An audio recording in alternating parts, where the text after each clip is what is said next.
The morning air on Granite Ridge always smelled like pine and old money. My mansion, an echo of the state's golden era, stood proudly against the horizon, its stone facade gleaming in the sun.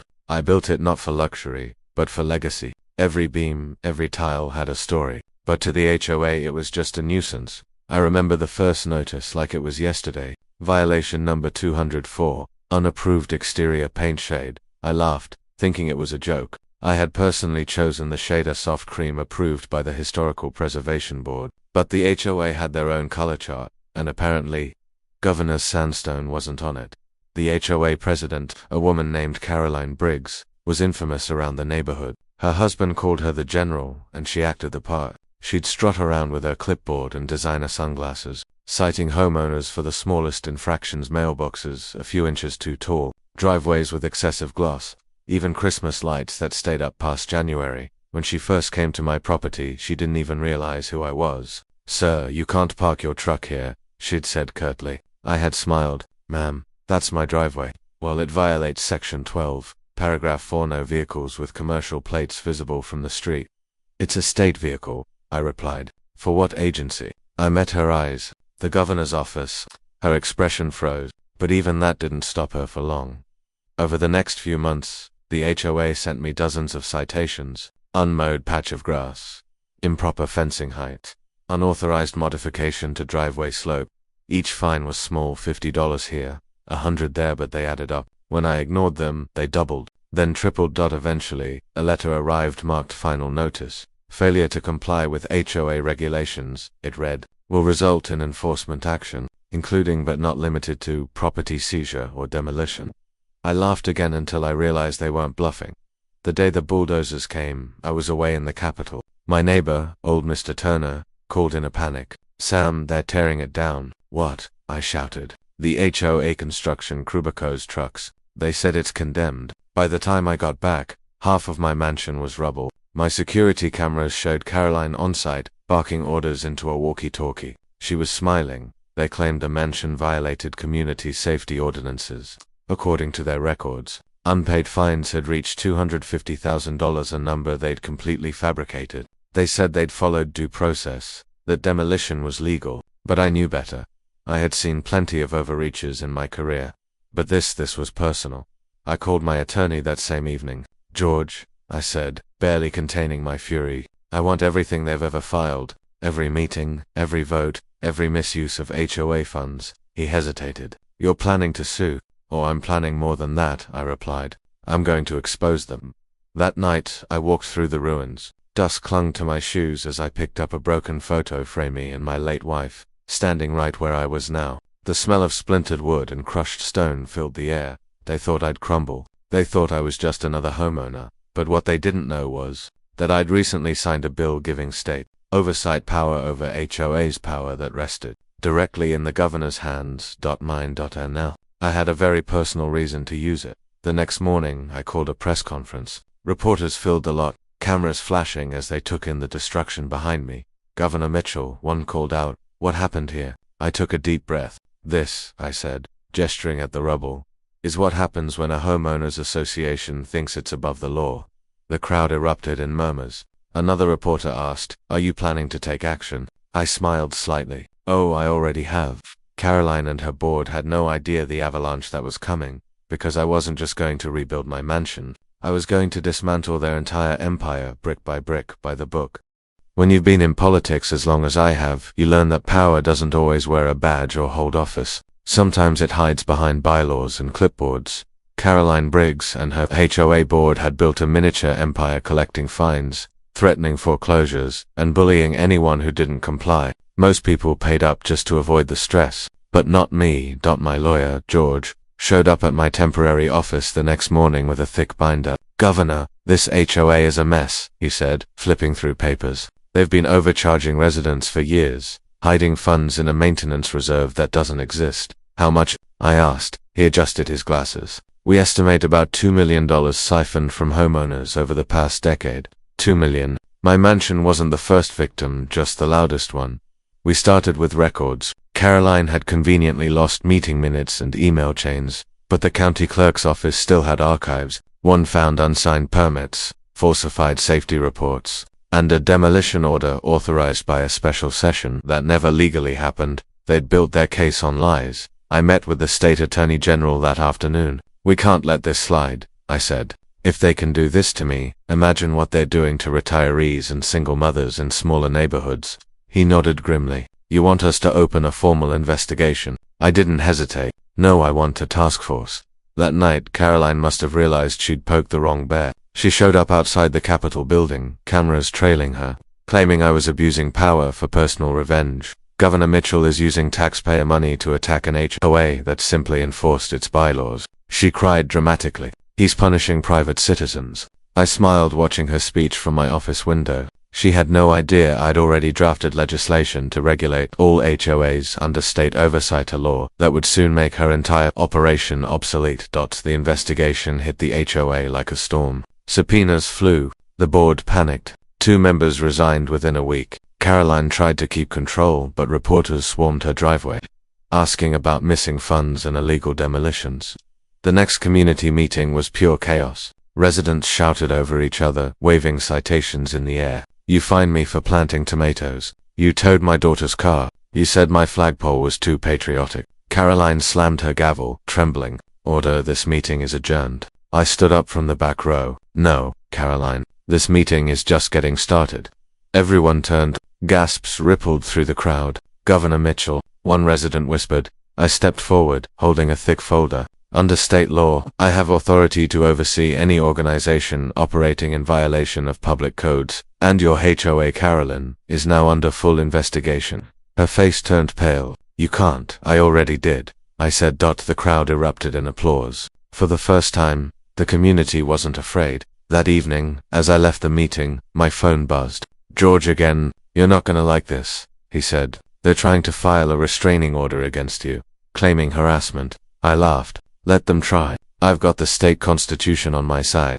But I underestimated Caroline's desperation. The next morning, my security detail intercepted a crew trying to tow my state vehicle from the Capitol garage. On orders from the HOA, they actually sent an HOA tow truck to impound the governor's car. That it was almost funny. I decided it was time to stop playing defense. The following week, I announced a new initiative on live television, the Homeowners Justice Act. This bill will ensure transparency, limit fine authority, and require HOAs to obtain judicial approval before any property seizure or demolition, I said. No more unchecked power, no more hard tyranny. Behind the cameras, I caught Caroline watching the broadcast on her phone, her face twisted in disbelief. She had demolished my home thinking it would silence me. Instead, she'd built my platform.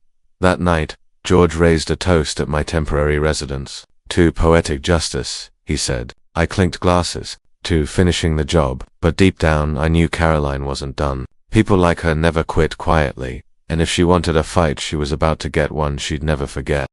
The morning after my new legislation made headlines, I knew Caroline wouldn't sit quietly. People like her didn't crumble, they schemed. Sure enough, by noon, my public relations office received a formal complaint from the HOA board. They accused me of abuse of executive authority, personal vendetta, and misuse of taxpayer funds. They'd even held a press conference in front of the courthouse, flanked by 3 expensive lawyers and a cluster of reporters. Caroline stood at the podium, her hair perfectly sprayed, her voice trembling with rehearsed outrage. The governor thinks he's above the rules, she declared. He's weaponizing government against private citizens. This is tyranny. I almost laughed when I saw the footage. A woman who'd bulldozed my mansion without a single court order was now crying about government overreach.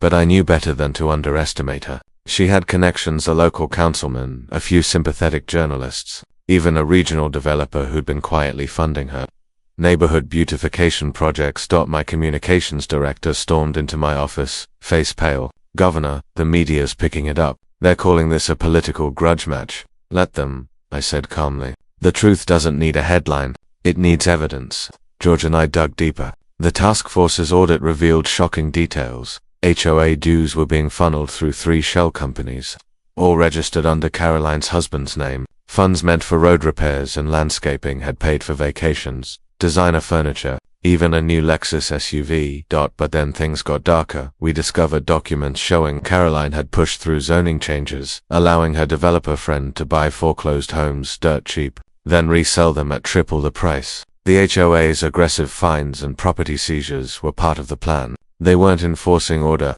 they were building a monopoly. I felt my blood boil. My mansion wasn't just collateral damage, it was a message. That night, I sat on my porch, staring into the cold dark, the weight of responsibility heavy on my shoulders. As governor, I couldn't act out of vengeance. I had to act for justice. But as a man, it was getting harder to separate the two.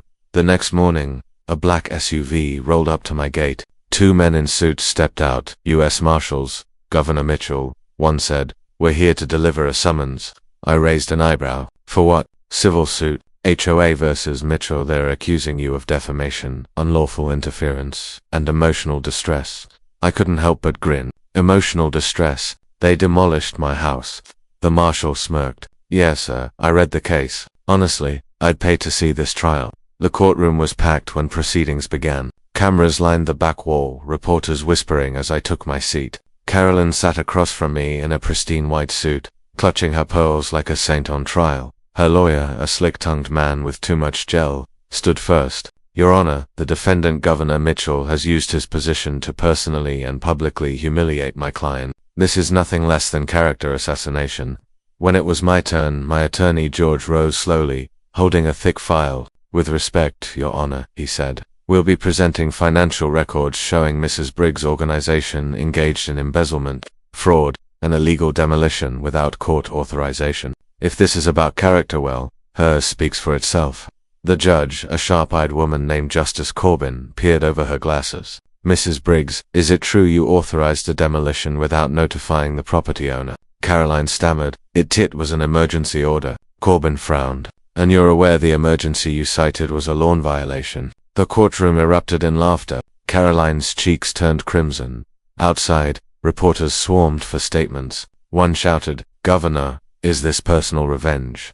I looked straight into the camera. "This isn't about me. It's about accountability. Homeowners across this state deserve to live without fear of corruption or coercion. The law applies to everyone, even HOAs." That soundbite aired nationwide. By evening, my approval ratings hit a record high, but Carolyn's fury burned hotter. That night, my security team caught 2 masked men on my property prying open my storage shed. When questioned, they claimed they were retrieving HOA documents. The next morning, the HOA's office mysteriously caught fire. The blaze destroyed all remaining paper records before investigators could seize them. George stared at the smoldering ruins on TV and muttered, "Convenient timing." I clenched my jaw. She's covering her tracks. Caroline had gone from petty tyrant to cornered criminal, and desperate people do dangerous things. The next day, a package arrived at my office. No return address. Inside was a single photograph, my mansion in ruins, with a note taped to it. "You started this. I'll finish it." My secretary gasped. "Governor, do we call the police?" I folded the note, slid it into my pocket, and said quietly, "No, we call the state task force." Because Caroline had just made her final mistake, turning this from a legal battle into a criminal one, and I was about to end her reign once and for all. By the time Caroline's threatening note landed on my desk, the line between HOA politics and criminal conspiracy had vanished. She wasn't protecting her community anymore, she was protecting herself. The state task force worked day and night, combing through bank accounts, digital communications, and land transfers. What they found was staggering. Over $3.4 million in unaccounted HOA funds, a secret construction contract linking Caroline's husband's firm to multiple foreclosures, and, most damning of all, emails between Caroline and the demolition company, sent weeks before the so-called emergency vote to demolish my home. The unpaid fines were nothing but a cover story. I stood in the conference room, looking over the evidence pinned on the wall like a crime web. My aide, Julia, shook her head. "Governor, this isn't just fraud. It's organized racketeering." I nodded grimly. "Then it's time to treat it that way." That same week, I scheduled a statewide press conference. The Capitol Rotunda was packed. Cameras, reporters, and curious citizens who'd heard rumors of HOA corruption. "Today," I began, "we reveal the truth." Screens behind me flickered to life, showing documents, emails, and photos of Caroline's luxury vacations funded by maintenance dues. Gasps echoed through the hall as the evidence rolled. Caroline Briggs and her associates have engaged in systematic fraud, abuse of power, and illegal property demolitions across multiple counties, I announced. Effective immediately. The state of your state name is dissolving the Granite Ridge Homeowners Association and freezing all assets linked to its leadership. The room erupted, cameras flashed, questions flew, and by the end of the hour, #HOAGate was trending nationwide. Across town, Caroline was losing her mind. News crews had surrounded her house. Her husband was seen loading boxes into their SUV, while reporters shouted questions. Mrs. Briggs, did you misuse HOA funds? Did you order the governor's mansion demolished illegally? Are you being charged with fraud? She slammed the door, her once perfect poise shattered. Inside she was already shredding documents, calling lawyers, and trying to wire money overseas. But she didn't know that every phone call, every transaction, was already being monitored by the state's Financial Crimes Division. 2 days later, the warrant was signed at 6:15 a.m. Law enforcement vehicles rolled quietly through the sleepy streets of Granite Ridge. By sunrise, Caroline Briggs was being led out of her house in handcuffs. Cameras captured her in a bathrobe, shouting at officers, mascara streaking down her face. "You can't do this. I am the HO," she screamed. One officer calmly replied, "Not anymore, ma'am." When the news broke, my phone nearly exploded with messages. Residents from across the state thanked me. "They fined me for planting a tree," one wrote. "They tried to evict my grandmother," said another. The sense of fear that HOAs had cultivated for years was finally cracking. But for me, it wasn't victory, not yet. I drove out to what used to be my mansion. The land was still scarred, the stone foundation half buried under dust. I stood there quietly, watching the sun rise over the wreckage. Julia joined me. "They'll rebuild it, sir," she said softly. "The state's already approved the restoration project." I smiled faintly. "It's not the mansion that matters, Julia. It's the message." A week later, I was called to testify before the state senate. Opponents accused me of using my power for revenge, but after the evidence came out, the stolen funds, the illegal demolitions, the threats, the room went silent. One senator leaned forward. "Governor Mitchell, what will you do next?" I looked around the chamber. "I'll make sure no family in this state ever loses their home to corruption again. Not to an HOA, not to anyone." That same evening, I received a visit from a man in a sharp gray suit. "The U.S. attorney for our district. Governor, we're elevating this to federal level," he said. "Interstate money laundering, mail fraud, conspiracy. It's going to be a big one."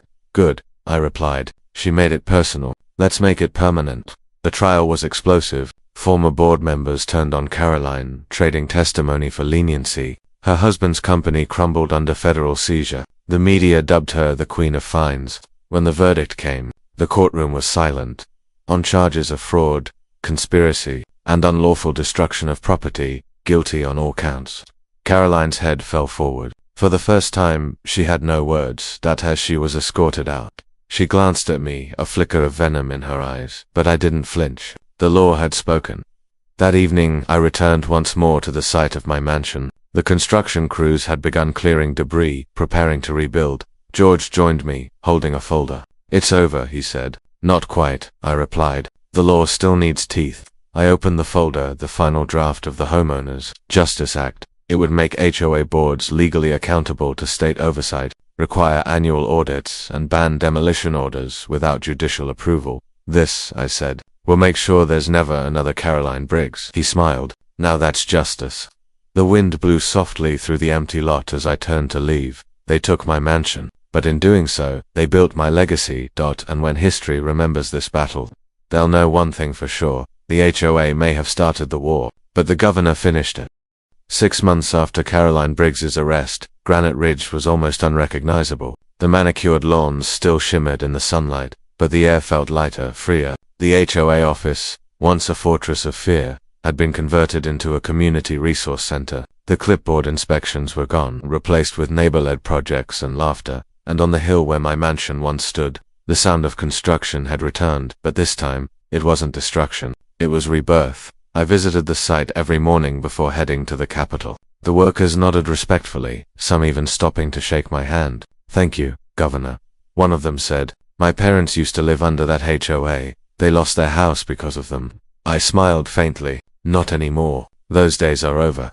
The Homeowners Justice Act had passed with overwhelming support. The bill created a state oversight board to regulate every HOA, mandating transparency, elections, and audits. Any board that abused its authority could now be dissolved by the state. In short, Caroline's empire had given birth to a new era, one where homeowners finally had rights again. The media, of course, couldn't get enough of it. The governor who took down the HOA tyrant ran across national headlines. News anchors replayed the footage of the trial, the handcuffs, the confession tapes. But fame wasn't what I wanted.